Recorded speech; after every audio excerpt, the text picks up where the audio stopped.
Oi, então vamos complementar aqui, né, a primeira aula aí que vocês já devem ter assistido. Só para lembrar que esse sentimento de culpa e de inocência, ele atua na consciência pessoal e na consciência sistêmica familiar. Assiste lá o outro vídeo para você poder entender que no exemplo que eu dei das amigas que tomam café e fofocam.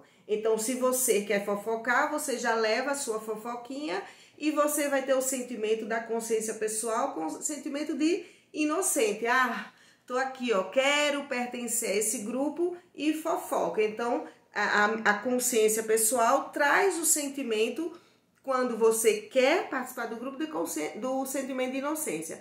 Se você não deseja participar do grupo e você vai lá e diz, ó, você fica calado, eu não vou fofocar porque eu não gosto desses movimentos.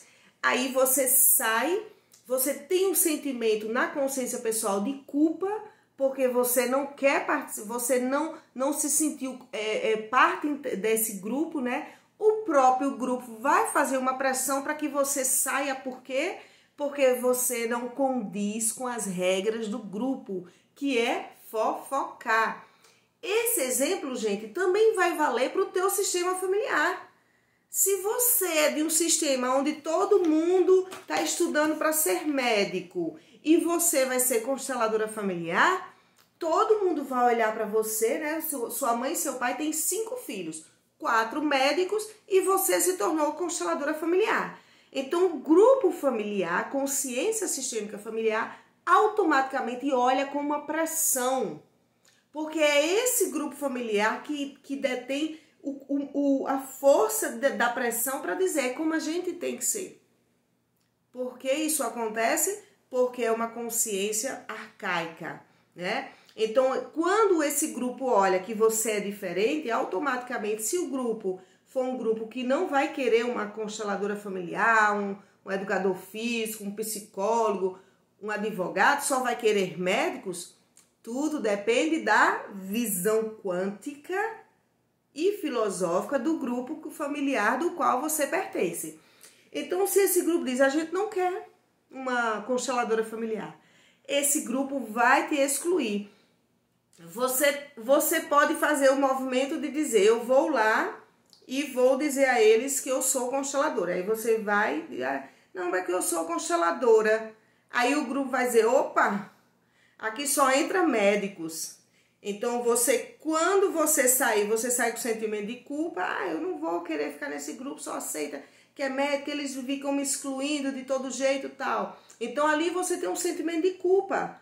Por quê? Porque você não é médico igual a eles, né? Então, lá onde você está com sentimento de culpa, você vai se emaranhar. E daí você pode dizer, tá bom, então eu vou desistir de ser consteladora e vou ser médica. Aí você desiste, volta com eles e diz, eu sou médica agora. Então, esse sentimento que você volta é o sentimento de inocência, dentro da consciência pessoal e sistêmica familiar. Essas duas consciências, elas estão sempre entrelaçadas, né? Uma não anda sem a outra. Só que tem a diferença, a consciência pessoal, ela precisa da consciência sistêmica para sobreviver. Enquanto mais ela necessita, mais ela inocente fica, a consciência pessoal. Então, quando você volta, que você diz eu sou médica, você entra para o movimento da inocência dentro desse grupo. Não se sabe se vai ser realmente uma boa médica ou não, né? Mas que você foi lá e disse, eu fico aqui com vocês. Então, vamos entender o porquê que muita gente faz essa volta para o sistema familiar, para a consciência sistêmica familiar. Por que a gente tem essa necessidade de voltar, de deixar o casamento, de adoecer, né, e voltar, de perder tal emprego para voltar? Por que a gente tem essa necessidade?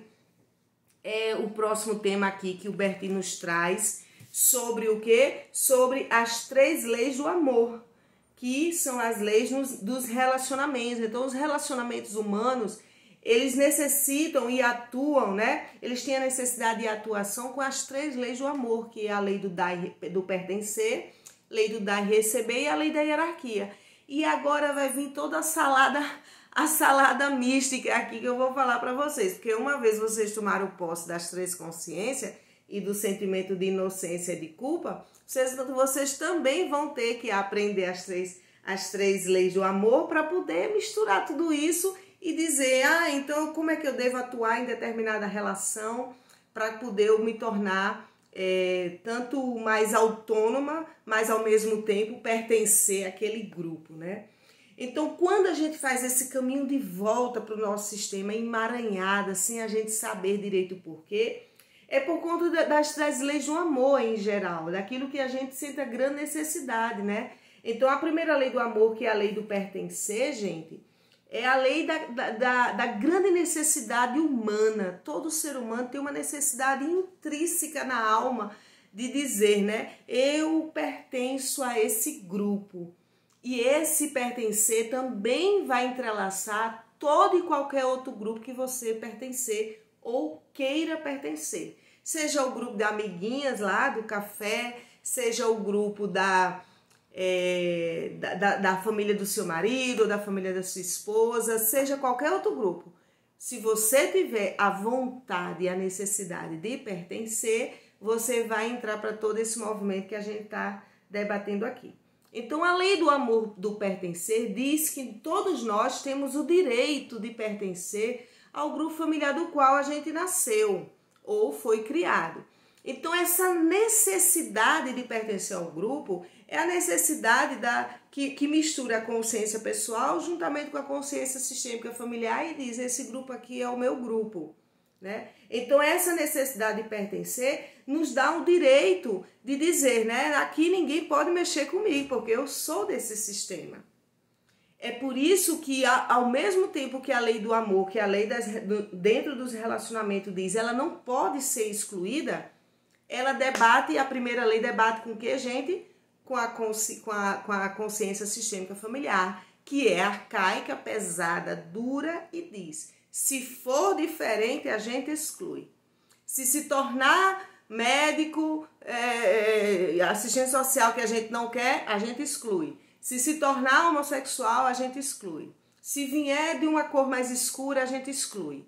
Essa consciência de grupo, ela vai entrar em choque com a primeira lei do amor, que é a lei do pertencer. Então, por esse motivo, por nós termos o direito de pertencer ao grupo familiar do qual a gente nasceu, quer queira fulano goste da gente ou não, que se algum membro for excluído, uma geração seguinte copia o comportamento desta pessoa.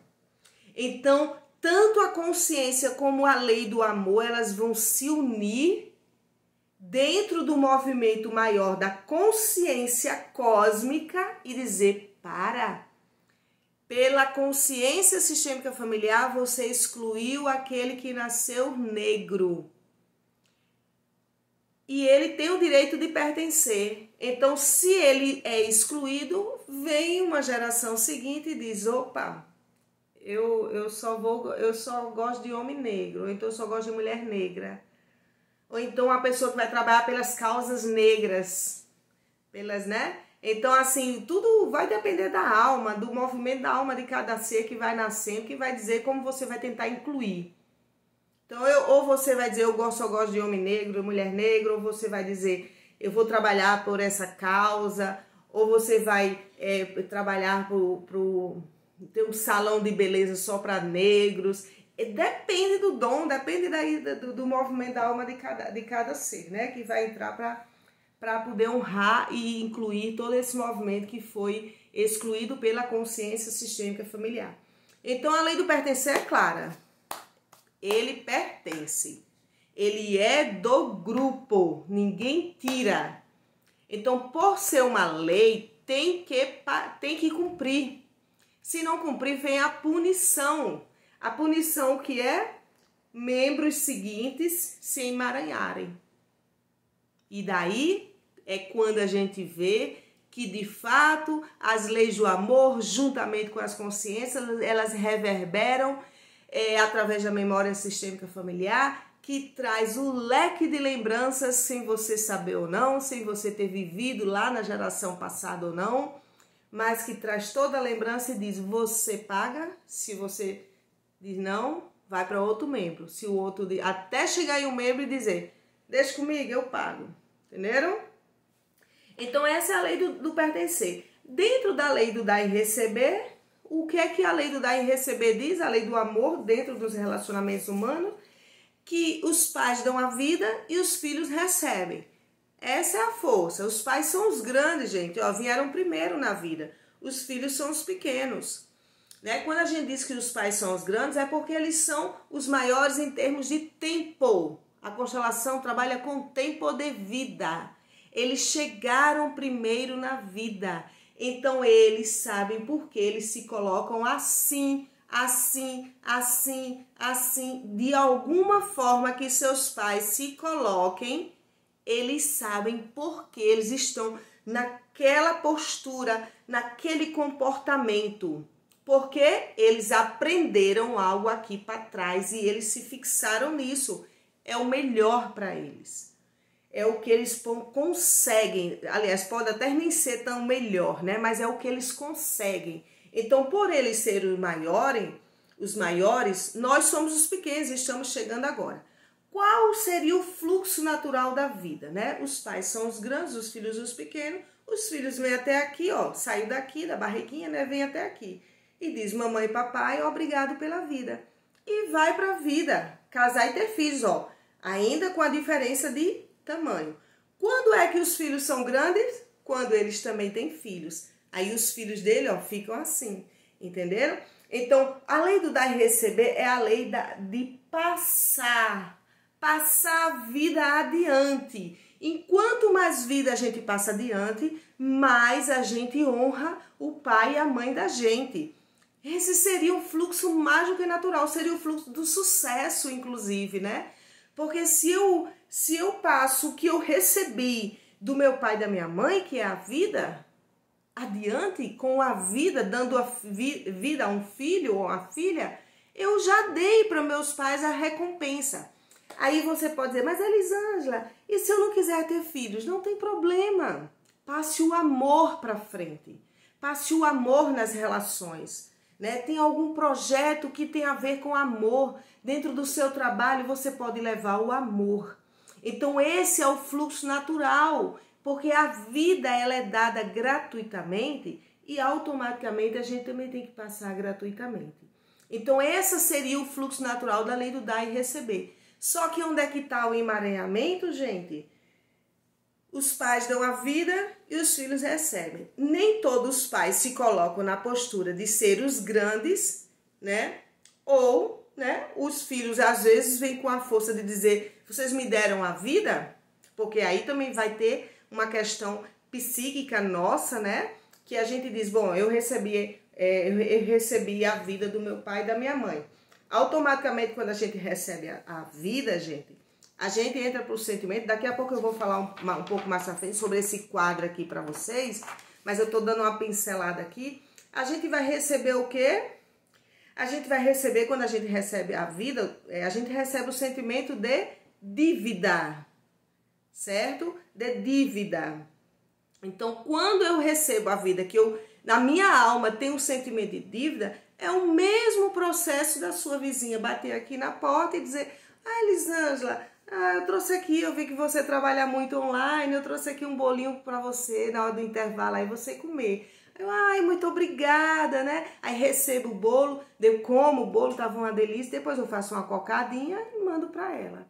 Então, quando eu devolvo, eu, tenho crédito. Ao invés de dívida, eu tenho crédito. Já estou falando aqui dos sentimentos dentro da lei do dar e receber, dentro do pertencer eu também vou falar. Sim, dentro das leis do amor, né? Então, quando a gente recebe a vida, né, que vem dessa força dar e receber, a gente entra no sentimento de dívida. Se a gente olha para o pai e para a mãe da gente e eles não estão legal, esse sentimento de dívida, ele aflora. E aí a gente cresce aqui e diz, mamãe e papai, deixa que eu resolvo isso para vocês. E vem para a vida assim, ó. grandes por conta do sentimento de dívida dentro dessa lei, certo? Aí quando a gente cresce assim, ó, aqui na vida a gente fica o que Bert chama, e que muita gente não gosta de escutar, com o sentimento de arrogância.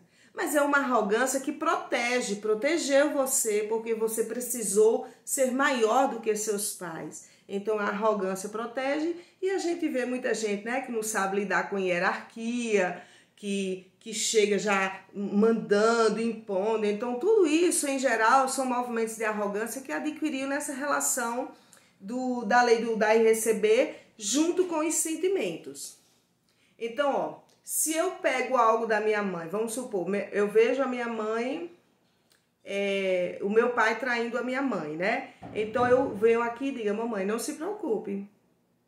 Já que você não consegue se separar do papai, do seu marido, eu faço essa separação. Então muitos filhos tomam essa causa para eles, vêm para cá e ficam no movimento de tentar separar o pai da mãe. E muitas vezes, pelo menos na minha experiência em consultório, o que é que acontece? Está lá a mãe casada com o pai até agora e a filha ainda com o sentimento de separação desse casal, né? Então essa lei do dar e receber, gente, ela pode vir com o sentimento de dívida, se a gente vê os pais que estão em desequilíbrio, a gente entra para esse sentimento de dívida e a gente vai tentar ajudar.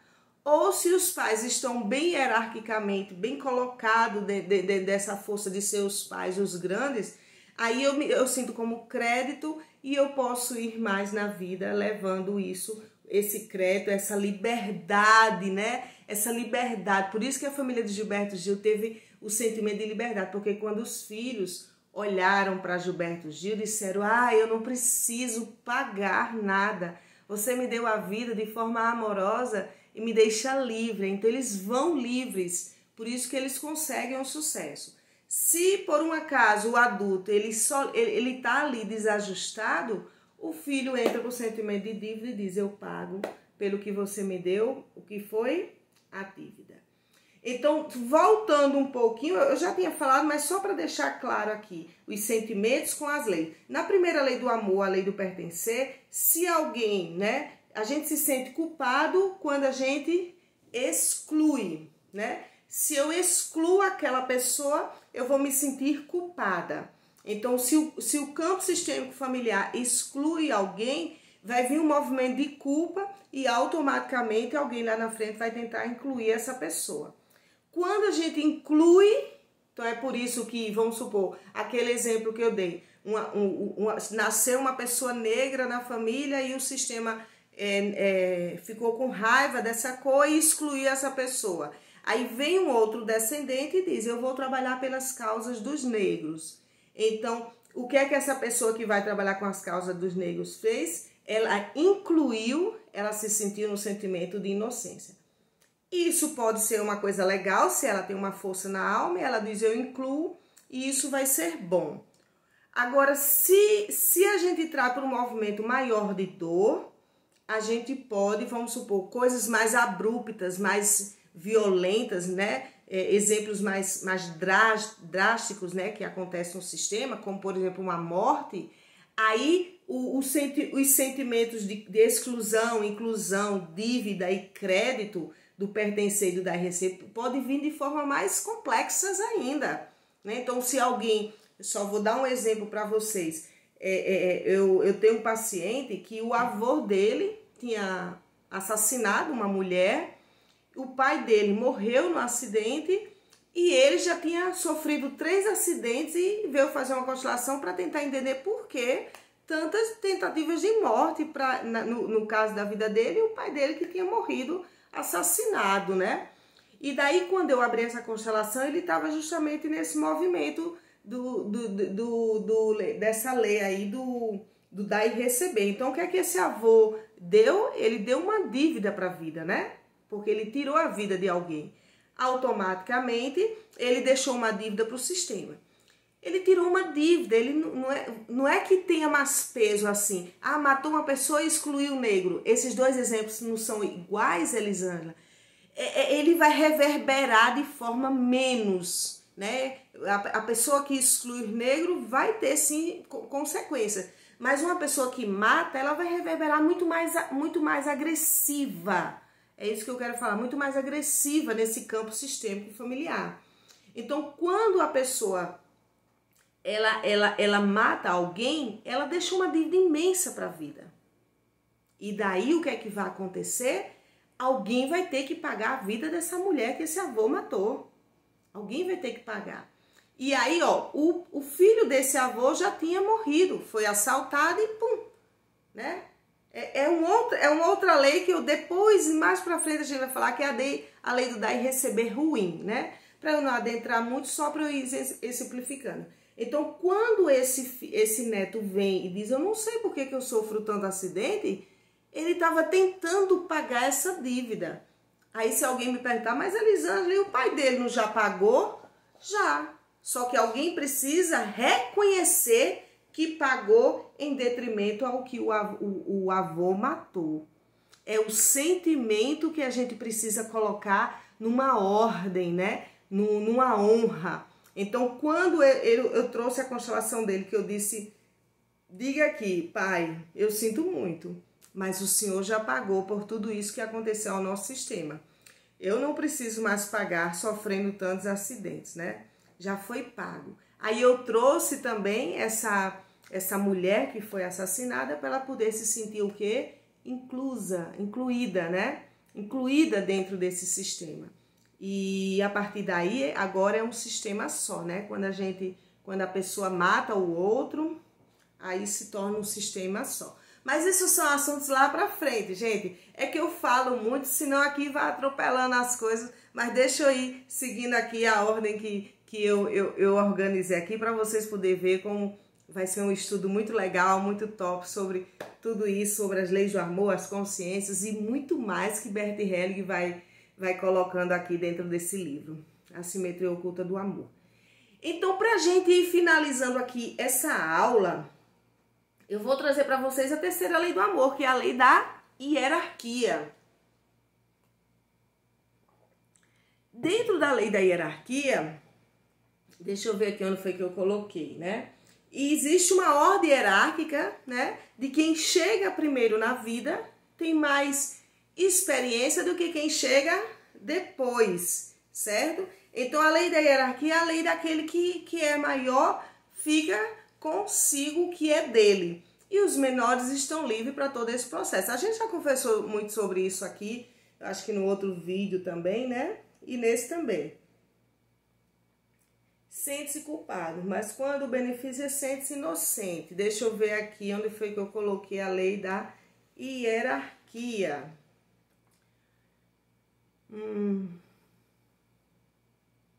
Então, essa lei da hierarquia, né? Eu não tô achando assim especificamente, mas essa lei da hierarquia é a lei, gente, de quem é grande no sistema, é aquele que não é quem tem mais poder, mas é quem chegou primeiro na vida, tem mais experiência do que quem chegou depois. Quando eu tô dando exemplo da lei da hierarquia e das outras leis, que eu falo daquela lei do dar e receber, que a mãe é maior, isso daí já é um movimento da lei da hierarquia, né? Então, pelos pais serem maiores, eles estão com a força de sustentar. É isso o processo da lei da hierarquia. Então, quando a gente quebra essa lei, a gente sente um medo e automaticamente a gente vai sentir um sentimento de culpa. Quando a gente honra esse movimento, que a gente diz assim, não, aqui é minha mãe, eu honro, ela é a maior, a gente vai se sentir inocente e a gente se sente leal, tem uma lealdade com tudo isso, né? Então, para vocês poderem entender esse movimento da hierarquia, quando a gente diz assim, eu vou salvar você, mamãe. Então, quando a gente diz isso, a gente quebrou a hierarquia. Você está se colocando maior do que sua mãe. Automaticamente, você vai ter o sentimento de culpa. E culpa vai trazer medo, porque você está rompendo com a hierarquia. Se você diz para sua mãe, eu sinto muito pelo que lhe aconteceu, né? Eu sinto muito. Você vai dizer, você é a grande dentro desse sistema, eu deixo tudo isso com você, mas eu estou aqui como a sua filha. Então esse sentimento te traz inocência e lealdade a essa pessoa que te deu a vida, seja a mãe ou seja o pai. Então é isso, gente. Eu vou fazer mais um vídeo para a gente concluir esse assunto. Gente, 2 vídeos de 25 minutos é muito pouco para mim. Não sei como é que eu vou fazer com tudo isso. Mas enfim, tô aqui mais uma vez para a gente trabalhar tudo isso, fazer mais um vídeo para a gente complementar essa aula e deixar cada vez mais muitos conhecimentos aqui para vocês. Um grande beijo e até a próxima. Tchau, tchau.